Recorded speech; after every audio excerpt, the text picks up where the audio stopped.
need to know. Watch now, the Internet Dad Show. Subscribe quick, join in the fun. Deep State's Grid Monster on the run.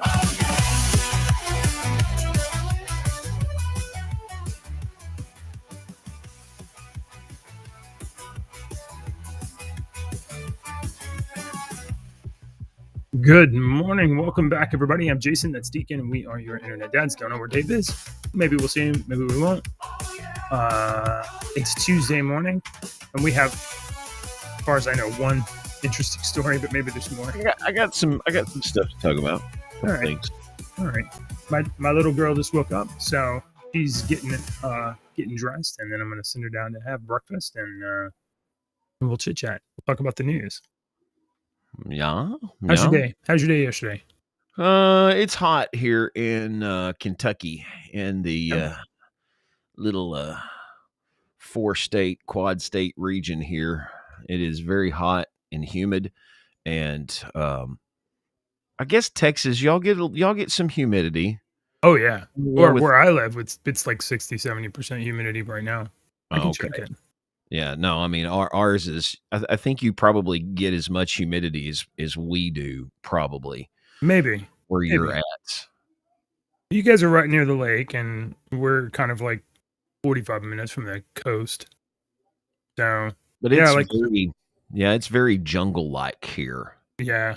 Ooh, 85% humidity right now. Yeah, I don't know what ours is, but I think it's about 95 or something like that, and it's going to get up to like 92, 93, 95, 96 this week. So the heat indices has been like 110, 115. Right. And it's just been oppressively nasty hot. But let me tell you what the dad problem I have with this heat. Okay. Yeah. The heat and humidity does not make the grass turn brown and it stops growing. The heat and humidity makes the grass grow to jungle-like proportions. And the problem is I have a lot of really low-lying areas in my yard that get muddy if I take a lawnmower through them. Right. And it's been raining downpours for like an hour every single day this week. So I've been telling Ashley, I really can't mow the yard because I don't want to leave these big muddy ruts out there because I've got a couple of spots that stay soggy. So you get that soggy yard. I have really thought about going. I looked at one the other day when we were at Lowe's, some sand. So I want to put some sort of sand dirt in there, but I want to get the right kind to kind of level off the yard and get the grass to grow. I have no input for you. I'm not good. I'm not a good lawn man. I have a lawn. I throw Scott's 3-way stuff on it every few months, water the crap out of it, and it's just terrible. It's not good. Yeah, I guess it's probably it's getting hot in here. That's a Nelly song. And it's do you remember that? Do you remember that? Getting hot in here? What do you think of as soon as somebody says it's getting hot in here? Like immediately. All right. So take off all your clothes. Yeah, and then you start stripping. You were like, okay, here we go. Let's do this. So as a dad, you have to stop yourself from saying that. Well, years when you know what? It never occurred to me that my kids would hear me say that, but now that you have, all right. The thing is, you're also gonna have to tell my wife because she will also do exactly the same. I know thing. We all do it. All us generators do that. It's getting hot. Why are they asking us to take our clothes off, Dad? No. Keep them on. Keep all your clothes on. We already have that issue. We don't need. We're talking about hats. Hats. Take off all your hats. We just said the wrong word. Yeah.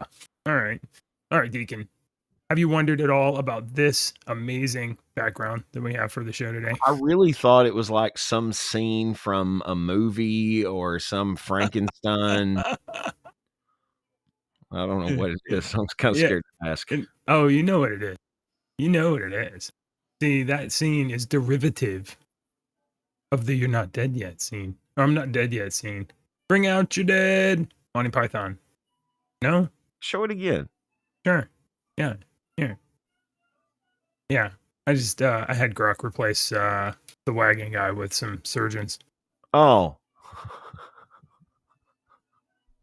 Hey, come on, man. The screen capture from the original just is so okay. so So why are blurry. we bringing out our dead? Oh, you really want to know about this? Let me ask you a question before I get into that, though. Are you a like some people are? Dave, maybe. I don't know. My wife might be. I actually think I am. Maybe. I'm real concerned about it. Are you a registered organ donor? Yes. Hmm. All It's right. Well, valid. you know, you're very likely, possibly gonna save somebody's life someday, I know where you're going with this. and that day may be before you're I think gone. I know where you're going with this. This is a conspiracy that's been around for a while. Yeah, it's a conspiracy. All right, it's a conspiracy on ground news. Mm-hmm. Here we go. The U.S. begins organ transplant reform as signs of life found before some retrievals. This is not uncommon. I have seen this before where a lot of people's families have got lawsuits and stuff saying that their family member could have lived or they could have done this or whatever it was. It wasn't like just one or two. There was a bunch that are like this. So that's my doorbell alarm system that just went off there. So I don't know if you heard that or not. You might I have turned heard off that. my microphone so the speakers, and now little buddy over here is bruffing. He heard your So foot look at him in the chair. yeah, he's like, "Whoa, what's going on? Who's it? Is it somebody here? Let's do this." Buddy. So Get I him, have go by him. Go I by have him. Google. I have Google Maps set up so I can track my wife, and whenever she comes within the perimeter of the house, like within like 3 or 4 blocks of the house, Yeah. then it's like ding dong, hey, wife's home. Better like put your pants on or whatever. she's about to be home. It's really useful when I'm not here and I want to know if she is. So the dogs recognize the notification sound Yeah. for ding dong, somebody's here. So Yeah. as soon as my wife drives by the house or Yeah. gets to work or whatever, then that notification happens, and then the dogs are like, somebody's about to be here. Let's go. These animals are so much smarter than we give them credit for. Little dude, I have started to notice, this has been a while now, that because I usually leave between 1 and 1:30. Yeah. Sometimes I'll stay a little longer, but because I get here early and I usually stay between 1 and 1:30. Mhm. And between 1 and 1:30, if I'm still like busy doing something on the computer with no end in sight or something, Yeah. he will get up, start pacing. He'll sit there, stare me down. He knows it's time to GOHOME. And he's trying to tell me. He knows the word BATA. He's Oh, really yeah. smart. Yeah. My dog can tell time too. We got ads on this page are killing me. At 4:30 in the morning, for sure, Sadie is gonna come sit by the bed and be like, "Hey, this is the time you wake up, right? Hey, I'm just checking. Is this the time you wake up? Are you waking up right now? No, I don't need to go outside. I just thought you were gonna get up. Oh, you are up. Okay, well, let's go." Sweet, let's go. I gotta pee. I really don't have to pee. I just want to go smell something because there's something outside. Yeah. So I tried to open the story on Reuters and that immediately went bad. So I'll just read these bullets here. On Monday, in Washington, D.C., Health and Human Services unveiled a reform initiative after federal investigation revealed a disturbing practices in the organ transplant system, including unsafe procurement attempts. Mm-hmm. HRSA's investigation reviewed 351 cases, finding 103 with neurological signs incompatible with donation, raising ethical safety concerns. That is, 1 in 3 donations were like, not dead yet. They're not dead yet. There's still thinking happening in there. Several families told the New York Times surgeons attempted to organ removal while donors were still alive, with at least 28 patients potentially alive when procurement began. The agency ordered organ procurement organizations to implement system-level changes like, hey, you guys got to do this better. You can't just chop people up, including staff halting donations if safety concerns arise, with decertification threatened by Senator Kennedy. Decertification. The House subcommittee told will hold a Tuesday hearing to assess reforms as OPTN updates policies under HRSA's Directive 2. Don't you feel a lot safer now that Congress is all over it? They are definitely going to threaten somebody with a strong letter. Or 1 Timothy 6:10, JJ. oh, 1 go. Timothy 6:10. I wish Dave were here. Where's For the Dave? love of money is a root of all kinds of evil.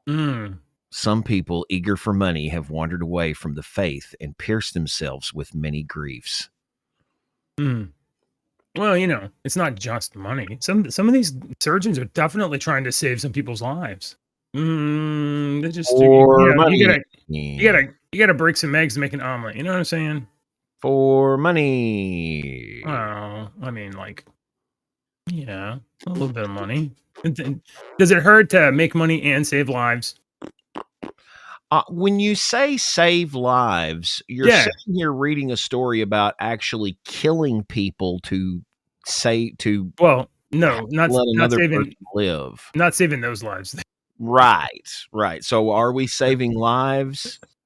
I don't know, man. One to let another one live. Are you saving anything? Well, I mean, you're saving the person you give it to, I guess. So, like, but wouldn't you cancel yourself out by I saved this person, but I killed this person? Wouldn't that cancel yourself? I mean, when I'm standing in front of St. Peter, one day, hopefully, you know, and he says, and when I say, well, why can't I get in? I was a surgeon and I saved many people's lives. Yeah. Well, you also killed all these people to save these people's lives because of a kickback. Well, I honestly thought they were dead. I thought they were dead. St. Peter's not going to fall for that crap. Oh, they were dead? Yeah. They got wheeled into my office. I thought somebody already did the dead check. I thought it was just... Well, that's what you get for thinking. The elevator going down is right over there. Oh. I mean, like, either two people are going to die or... Make me moderator. One people can No, die. We're getting way off course topic. Right. This has been something that I have that's been going around the conspiracy theory circle. Not a conspiracy. It is straight up 1 in 3. Yeah. Speaking of heaven, you know, we were talking about St. Peter and heaven. Yeah. I've got a story here for you because just the other day, the gates of heaven were opened wide in my world. Oh, okay, in my belief, they were opened wide for someone who passed away, who went to heaven. Oh. Do you know Papa Jake Larson? Do you know who Papa Jake Larson? I don't think so. No, I don't think so. I don't know. I'm not familiar. You might not. He got big on. He started getting big several years ago with the help of his granddaughter with TikTok. Papa Jake Larson was a 102-year-old World War veteran that was sharing his stories on TikTok. Oh, okay. And this guy, man, he passed away. Let me look on my Facebook page here, my personal Facebook page. It was a while ago. It might have been like Memorial Day or something, 4th of July. They had he was on an interview. They did an interview with him one time for a TV show or something, and he was talking about what he did in the war, and it was about 15 minutes long, and I sat there and watched all 15 minutes of this and just cried. Here it is. Hang on, let me share this tab instead. This is Papa Jake. Let me see if I can. I got in the shore. Then there was a little berm. I had 2 MG-42 machine guns shooting at me from opposite ends of the cliff. And they had me under fire. But that little berm's 6-8 inches tall. It was like a godsend for me. It was my protector. That's when I got a cigarette out of my pack that didn't. I highly recommend you watch anything about Papa Jake because he's got a book. The book's called The Luckiest Man Alive. They called him the luckiest man alive. He let's see, Jake Papa Jake died peacefully. He was even cracking jokes till the very end. His granddaughter wrote on TikTok post Saturday, "I'm so very thankful to have shared my Papa Jake with you all. You meant the world to him. When the time is right, I will continue to share Papa Jake stories and keep the memory alive. We appreciate all the posts." He was born in Minnesota in 1922. He joined the Minnesota National Guard when he was 15 by claiming that he was 18. He was then assigned to the U.S. Army's 135th Infantry Regiment in the 34th Infantry Division, which is known as the Red Bull. During World War II, he was deployed to Ireland, and then on June 6, 1944, he was one of the 34,000 Allied soldiers to storm the Omaha Beach during the D-Day invasion of Normandy, and he survived. And he tells that stuff in that story. It will move. It must have been like you can't even imagine the fear and trepidation of getting off those boats and charging the beach, and watching all around you your buddies get cut down. And he tells some of those stories in there, and I've heard. I'm a history buff. I love stuff like that, and I have watched a lot of interviews with older World War II Omaha Beach survivors talking about that stuff. Do you remember Medal of Honor, the first Medal of Honor game that came out in the 90s, and the very first mission? It was a precursor to the first person shoot. It was a first person shooter, but it was some of the first, and it was World War II. And the very first mission was you were on the landing boats. Oh, really? And as soon as it opened, like everybody in front of you got cut down, and your mission was to storm the beaches of Normandy and take those two German machine gun nests up there. And it was the hardest mission ever, and it was the first mission in the game. It was an old Medal of Honor game. I don't know that I've ever played that. I think I remember something where I was running through some what were those trenches, like maybe that would have been in World War I, so then maybe that was a different Medal of Honor game. Well, no, there was some in World War II, some trench stuff in World War II, and I think it was in that mission. At the end of that mission. Yeah. So yeah, Papa Jake. Wow. Sorry about that. If you ever come across anything about him talking, that thing that I showed you, it's about 10-15 minutes long or something, but he tells all these stories about what happened, and you're just like, God, man, Well, you are the luckiest man alive. It was crazy. His story's crazy. So yeah, he just passed away the 17th.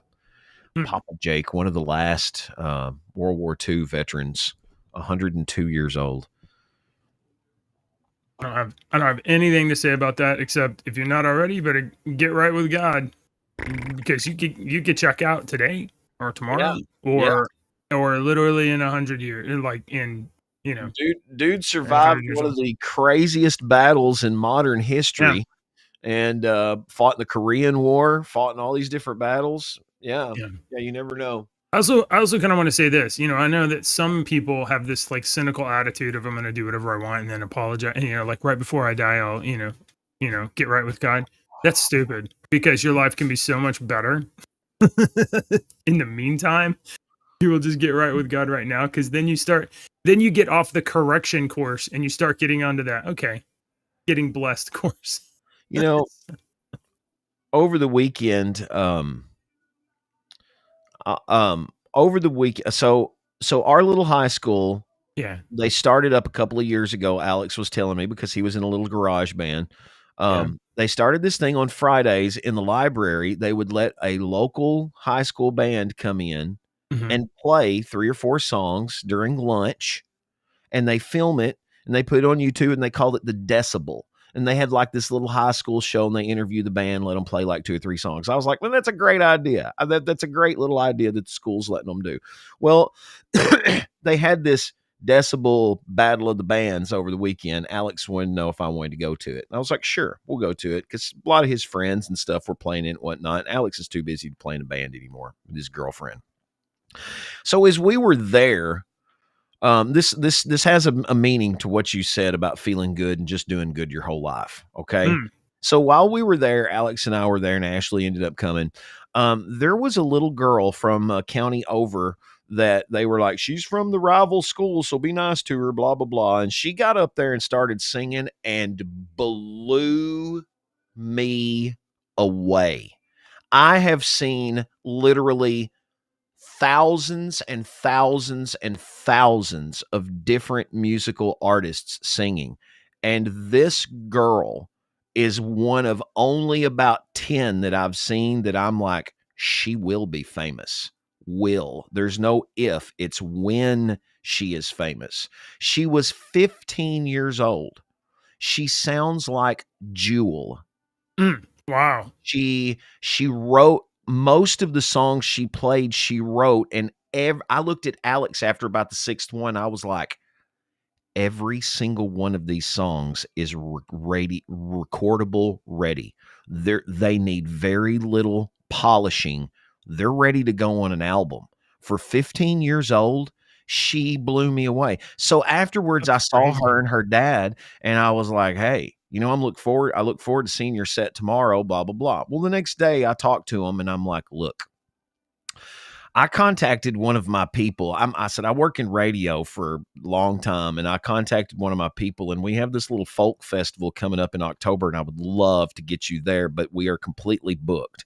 I was like, if you can do what you just did in there next July 4th, I can get you a spot on our Ameribration stage. I'm the MC, and you need to get some exposure. And I told her dad, I was like, you need to enter her in every freaking little contest, open mic. I said anything. He said, the thing that we're worried about is copyright. And I said, that was what I was going to tell you. I said, the first thing you need to do is copyright every single one of those songs. And it costs a little bit of money. I said, but I would copyright. And I said, here's my number. I can put you in contact with a lot of local musicians that know all this stuff a lot more than me. But I said, and I looked at her and I was like, you've got it.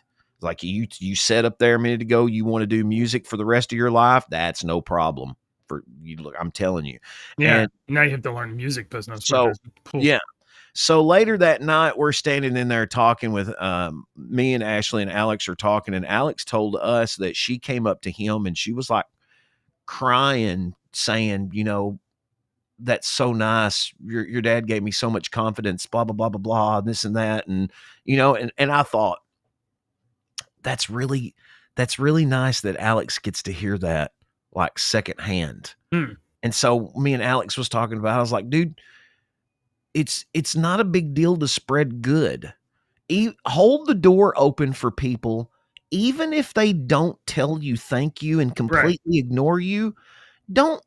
If you're holding the door open for that thank you and you get mad when someone doesn't thank you, you don't even need to be holding the door open. That's true. Because you're not doing it. You're doing it for a self dopamine hit. You want the thank you. Oh, they didn't thank me. You're welcome. You're doing that. That's exactly what Jesus was talking about when he was talking about. And I don't have I'm not a good memorizer, but yeah, if you're trying to get that thank you, you've already got all your reward, all of it. You're not getting anything else. You're not getting anything else. And that is short-sighted. Yeah, do good just to do good. Yeah, just do good.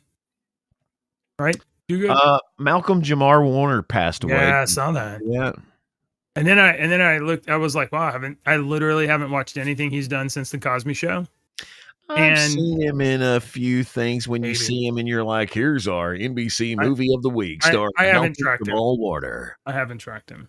I wonder. But I did when I looked him up, I was like, the first thing I found was like, oh, he went on a bunch of podcasts and talked about like Black Lives Matter and like. Well, when he died, something in my brain. Sad though. Something in my brain was like, I'm not supposed to like him for some reason, and I don't remember why. I don't know. I mean, I don't dislike him or whatever. I feel bad for the family because, like, you know, he survived by wife and kids. They were on vacation and he went swimming in Costa Rica and who knows what happened? I don't know what happened, but he ended up drowning. And so, you know, that's very tragic and sad. And, you know, like, once again, you don't know. He's 54 years old. He's like 7 years older than me or Yeah. 6 years older than you. You have no idea when you're going to check out. You can't It said predict he it. was You'll never know. swimming when a current pulled him deeper into the ocean. Let me tell you, we were talking about this not too long ago. Let me tell you, these people all over the lake. We're right next to Kentucky Lake, the one of the second biggest man-made lakes east of the Mississippi. Lots of drownings every year. This year we've already had like 4 drownings on the lake this year. It's been a terrible year. All right, That's 4 terrible. freaking drownings already. And we were talking about this the other day, and I was like, what these people don't realize, they didn't pay attention in science class, or they choose not to know this. But there are things called, do you know what the undertow is? In a lake or a river? I've heard it, but isn't it a current is it a current that's under that is under the water? Yeah. So you have the water ripples doing this and going this way. All right. There is a current underneath that's that's constantly going. And if you get caught in the undertow, it is going to pull you under. My cousin, Seth, was killed in the Chattahoochee River about the same time that Alan Jackson song came out. Him and a friend were caught in the undertow. They were found like 5 miles down the river, something like that, days later. So be careful with that undertow. And that's what it sounds like happened to Theo here. It says he was rescued by people on the beach. Yeah, I don't know. Yeah, the 2 or 3 things that always come to my mind when I think of Theo are there was the early episode where Cliff and Theo were talking about money, and he's using with a really young Malcolm Jamal Warner, and Theo and Cliff are talking about the money, and he's doing that things with the play money, and he's trying to teach him money, and Theo's being silly. And then there's the one that they mentioned here, and they've been talking about it. The shirt that was designed by Denise. Do you remember the shirt? Yeah, he wore the crazy shirt, and then the other one that I always remember is a line that he said in that TV show that me and my buddies always used to make fun of. And the episode was, I think it was Stevie Wonder was in there, and he was recording Theo and all of his buddies and playing on the little keyboard, and they would say stuff, and he would make it go up and make it go up and make it go, and that. And Theo said, they said, say something cool into the microphone. And Theo goes, jamming on the one. And Stevie Wonder would go, jamming on the one, jamming on the one, jamming on the one. So my buddies and I would always go, yo, jamming on the one. Because it's so stupid. Well, back then, like, you just had like digital mixing, and you could have a soundboard, and you could you could start to do this. So you play with the new toys you have. I know, but what he said, say something cool, and the phrase that he said was cool was jamming on the one. Jamming on the one. Jamming on the. I've never heard that before in my life until Theo said it and made it it's a freaking jamming on the one. You know what? I feel like that phrase needs to be picked apart. Like, what does that mean? Jamming on the one. That means you're jamming. You're getting down. Yeah. On the one. There's a website called jammingontheone.com. Is there really? I don't know what it is. My God, you got to show it. On the one. Handcrafted jam bursting with authentic Pacific Northwest flavor. It's literally jelly. Jammin' on the one. Here it is. Jelly. Oh, wow. That's crazy. Here it is. Here's the Somebody. here's the That's- here's the clip. It's very, very short. Let me turn it down. What would you say at a party? Jamming on the one. Jamming on the one. Jamming on the one.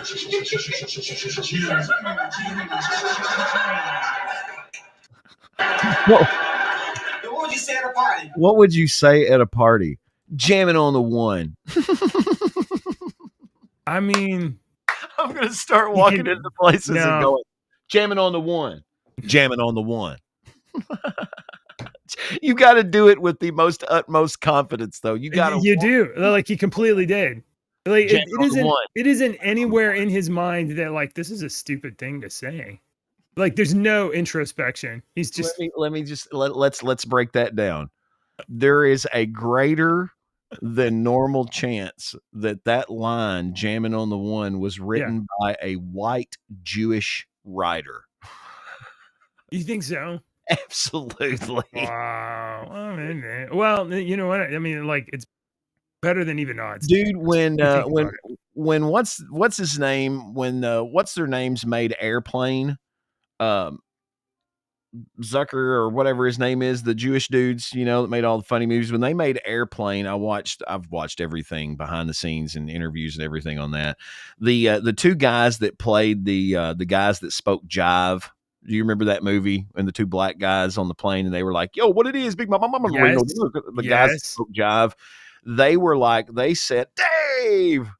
They said in that interview that when they walked in for that part, they had that script, and they were like, that script was like written by Jewish guys in jive, and they said we read it and we were like, they stopped and they were like, can we do our own thing?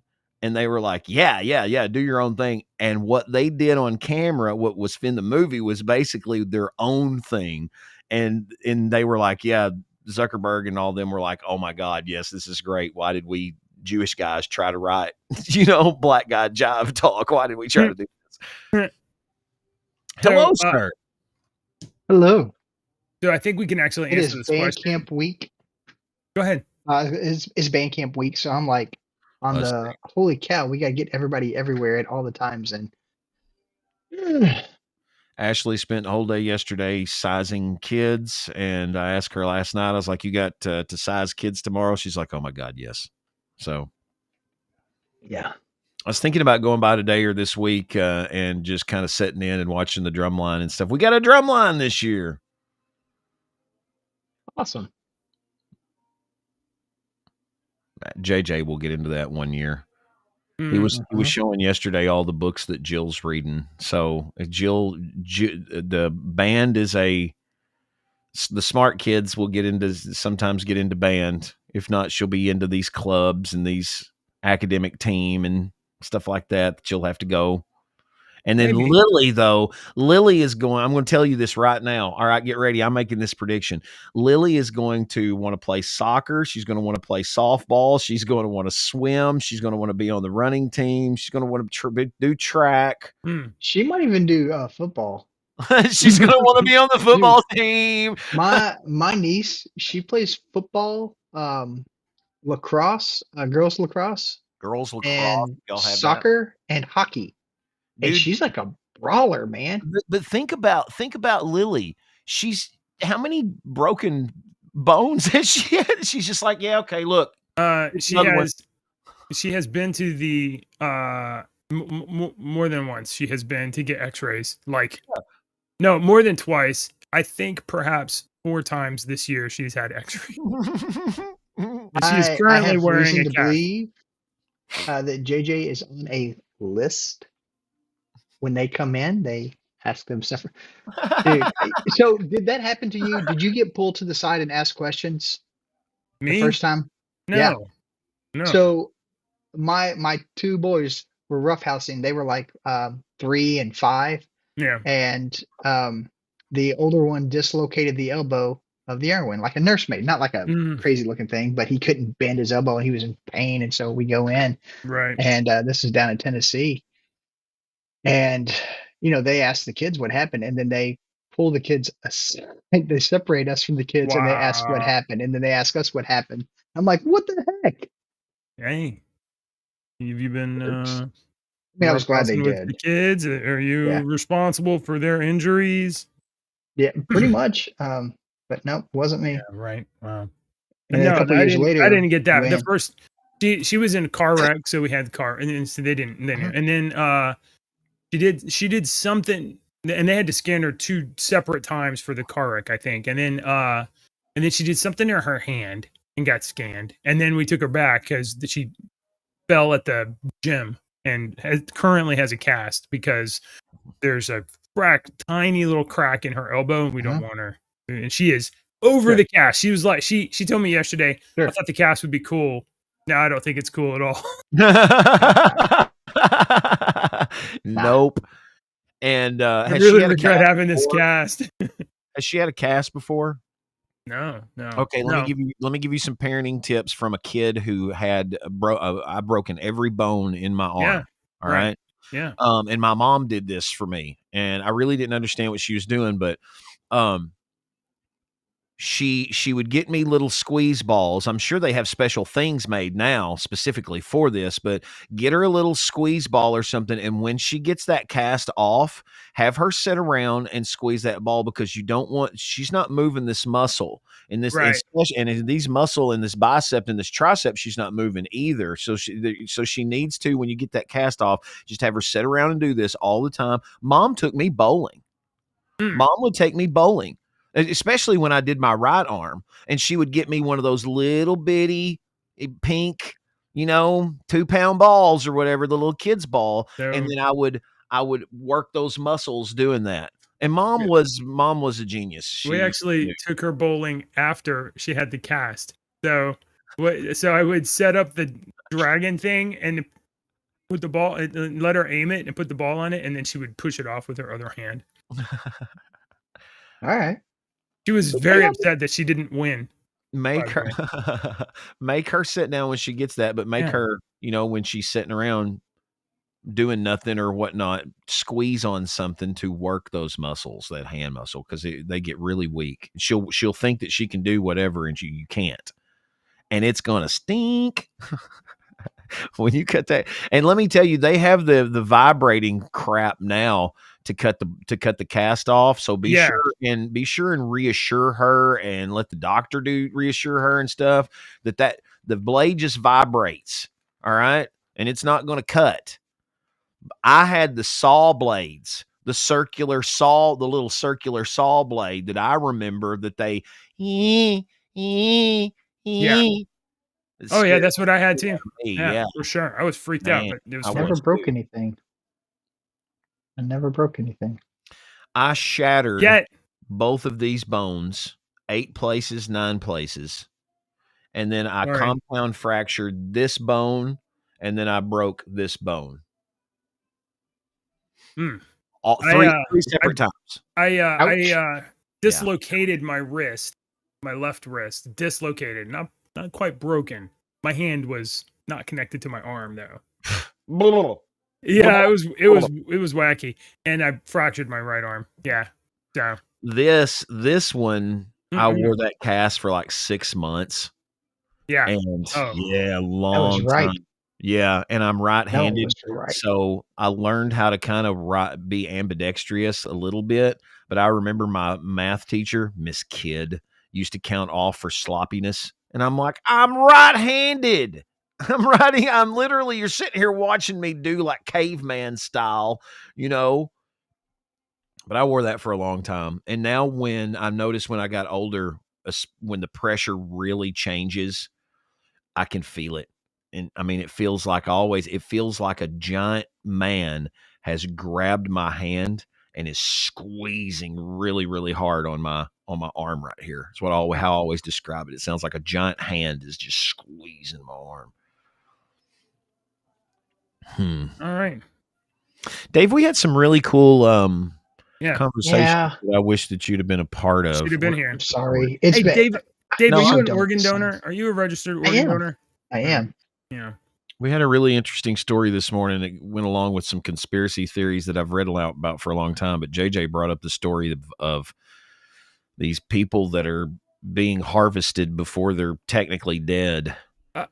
Dave, I know you weren't listening before, so let me get you. Let me have you make a wild guess of the people in the United States that are harvested for organs.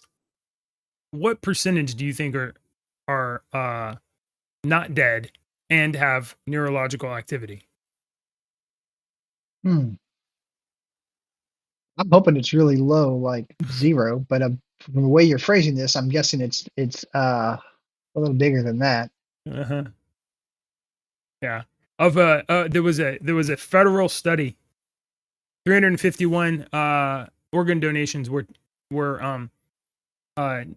cases were studied, and in 103 of them there was neurological activity. So, is it possible to donate an organ, let's say a kidney, if you are comatose? I don't know. You I don't know. you could donate a kidney. Hey, this person is a vegetable over here. You can't give consent, so somebody else would have to give consent on your behalf. Well, any kind of treatment that you have in general, like I know, let's say. I don't think this was a misclassification of like, oh, these were supposed to be organ harvesting because they were dead. So they took a lot of organs. Okay. They took lungs, heart, spleen. I did see where they were preparing to remove the organs from the individual that was dead. Although as soon as they started, nope, he's quite alive, and they stopped. That has happened quite a bit. Mm-hmm. Yeah. So it's 103 out of 351. So it's like 1 in 3.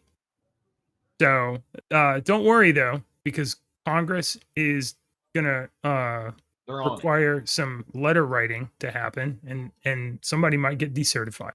So okay. When my back went out in the early 2000s really bad, and I had to go to the neurosurgeon, Dr. Maxwell, I did my research because I discovered my back problem when I was 18, and I poured into this research. And y'all know how my brain works.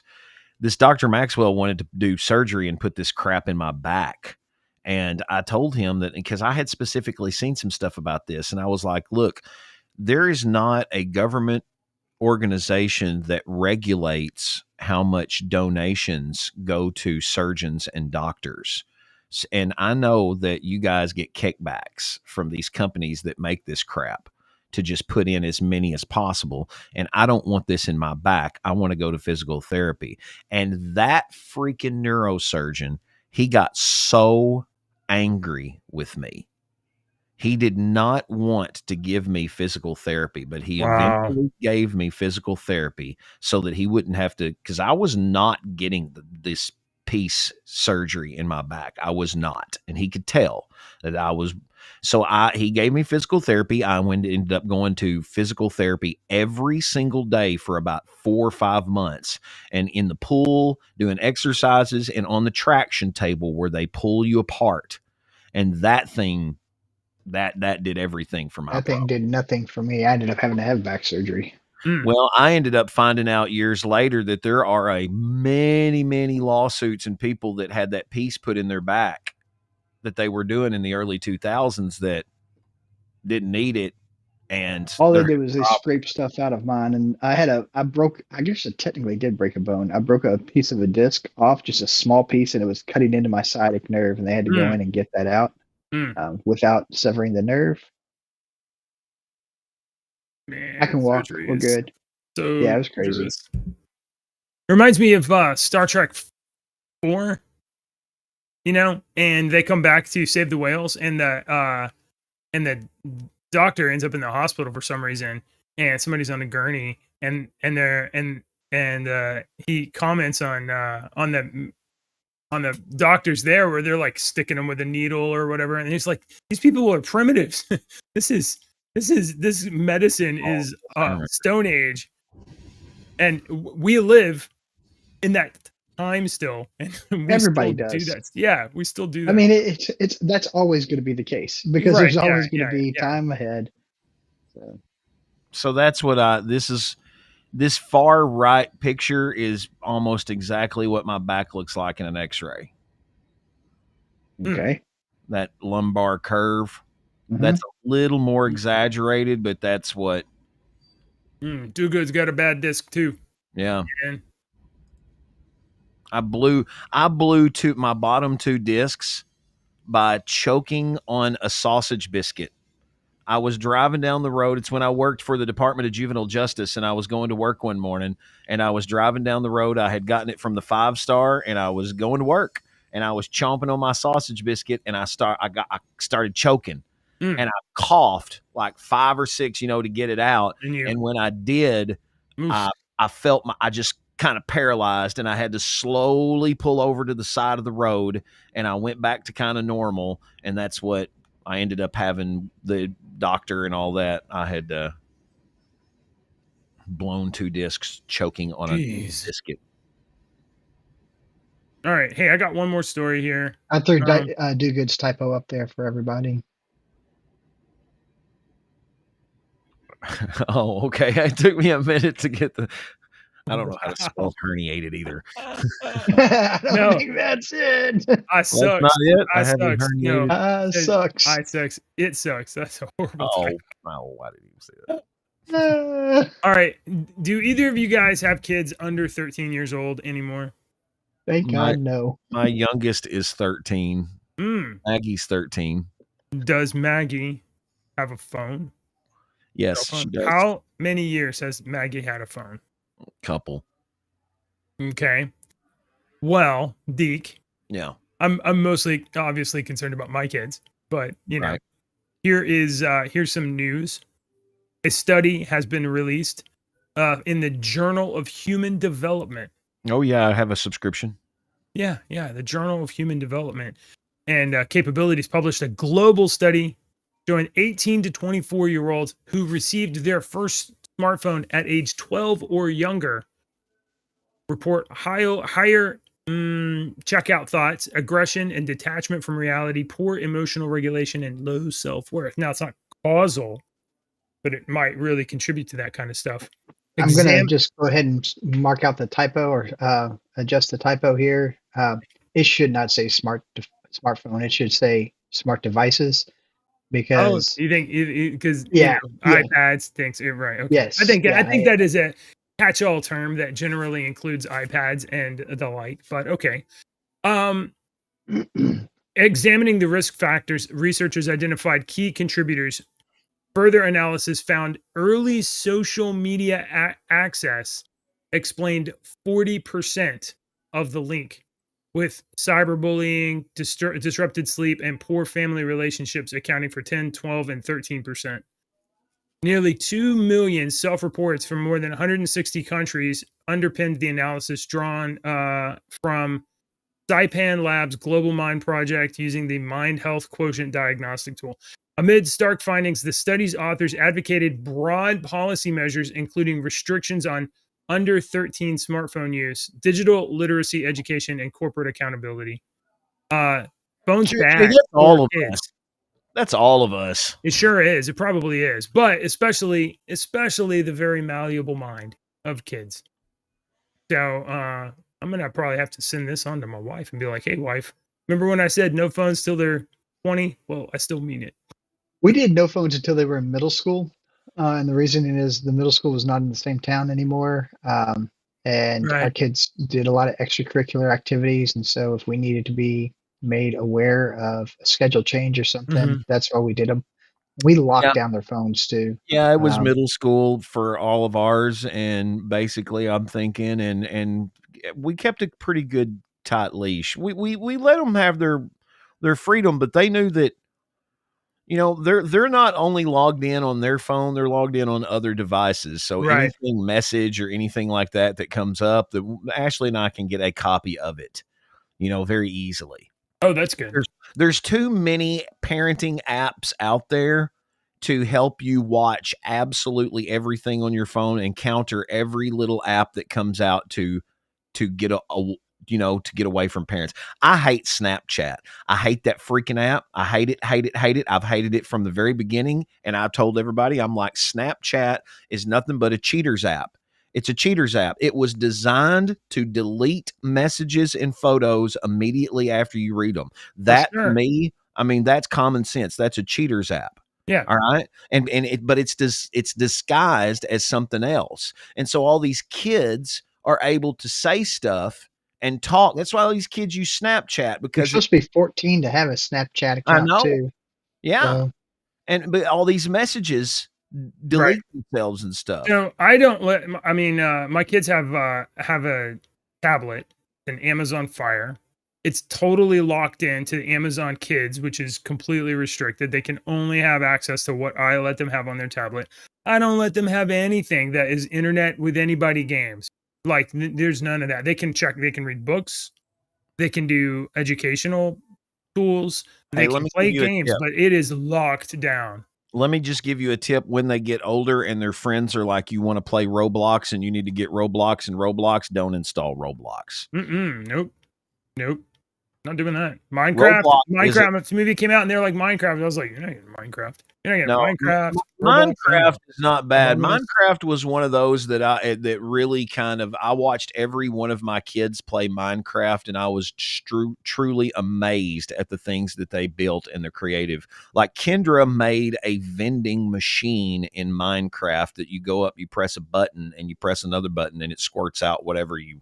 That's awesome. And I'm like, oh my God, how did you do that? And she goes behind and there's all these wired redstone and all, and she's explaining you got to have a switch at every 13th one and blah, blah. And it was like electricity. It was like electricity that she was learning, basic electricity. And I was like, this is awesome. But Roblox, to me, and I was telling this to somebody one day, I'm like, it was a wonderful idea. Let's make a blank platform so that everybody else can come in and make their own games. Oh, that's a great idea, because one of the biggest games on Roblox is a bee simulator. You literally go around collecting honey. That's it. That's all you do on there is collect honey. But the problem with Roblox is anybody can get in there and like every game and act like, and there's a lot for sure. There's zero way to protect your kids. No, there's zero way. There's zero. Never know. Yeah. So, but absolutely. Looking at the game idea as a whole, and man, that's a really great idea.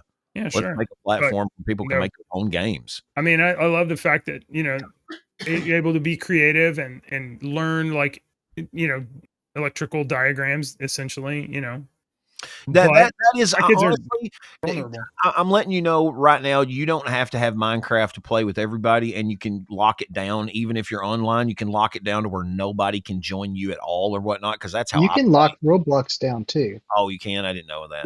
Yeah, because I did let my daughter get Roblox. We had a lot of conversations, and my middle son, he had Roblox as well, and we kind of talked about the locking down procedure, because I have seen some of the dark side of Roblox through some of my volunteer work. And no, thank you. There are evil people out there, man. No, there are. Absolutely. But there are evil people everywhere. There are evil people in the schools. Ooh. Yeah. Do Good says his daughter's 11. She got a phone for a year now. Do Good.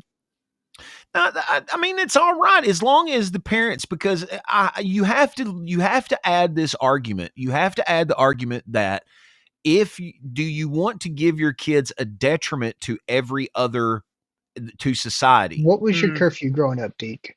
I did not have one. My parents told me this was basically my curfew. My mom would say, Andrew, you have to be at work in the morning at IGA at 7:30.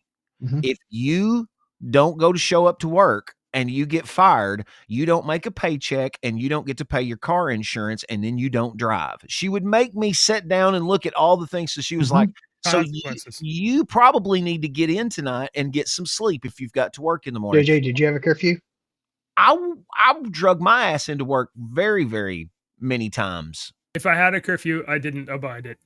My curfew was you have to get up and go to school the next morning. Yeah. If you don't, then you will have a curfew and you will not like it. So I wanted to respect that. Difficult. It was a little difficult. I wasn't that difficult. I wasn't a problem child. And I respected the boundaries. Only once or twice did I do foolish things. I'm kind of outweigh. I know It's Do Good way- is a smart guy here. I got this comment out. I know he's smart, and it's not about what your kid will do. It's about all the other kids that will connect with her or people. Just for God's sake, be careful. that's the thing. It's all the influence that comes in Yeah. on the kids when we're not around and when they're at school and with I their can't friends, even. because you don't know what their friends are allowed to do and what they say. Because I learned about the birds and bees from the freaking kid next door and his older Yeah. brother Oh, talking yeah. about it one day, and I didn't know what the crap. So I mean, as long as you pay attention to what your kids are doing and be active, don't be the overly give me your phone, I'm doing it. If you're like, hey, what are you?